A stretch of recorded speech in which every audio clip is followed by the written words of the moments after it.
নির্বাচনের বিলম্ব দেশের রাজনীতি, অর্থনীতি ও বিচার ব্যবস্থার উপর নেতিবাচক প্রভাব ফেলছে বলে মন্তব্য করেছেন বিএনপির মহাসচিব মির্জা ফখরুল ইসলাম আলমগীর। বলেন, নির্বাচনে যতই দেরি হবে বাংলাদেশ ততই পেছাবে। মোহাম্মদ ফারুক মিয়ার রিপোর্টে দেখুন বিস্তারিত।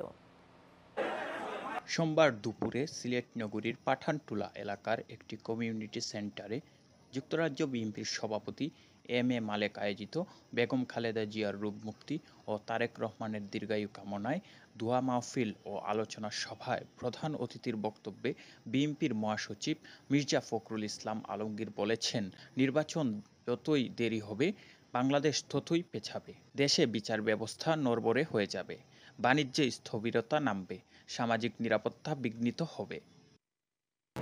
আমি পরিষ্কার করে বলতে চাই, সরকারকে বলতে চাই, অন্যান্য দলগুলোকে বলতে চাই, যত নির্বাচনের দেরি হবে তত বাংলাদেশ পিছিয়ে যাবে।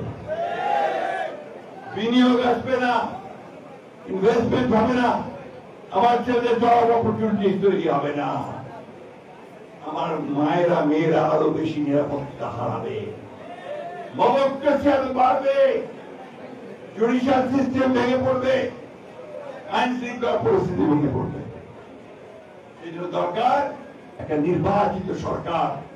এতে বিশেষ অতিথি ছিলেন বিএনপির স্থায়ী কমিটির সদস্য ইকবাল হাসান মাহমুদ টুকু, বিএনপির স্থায়ী কমিটির সদস্য মির্জা আব্বাস, বিএনপির কেন্দ্রীয় কমিটির সদস্য নিপুণ রায় চৌধুরী সহ প্রমুখ।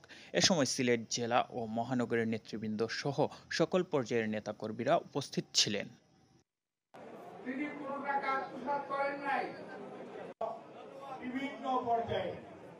মোহাম্মদ ফারুক মিয়া, আইএন টিভি, সিলেট।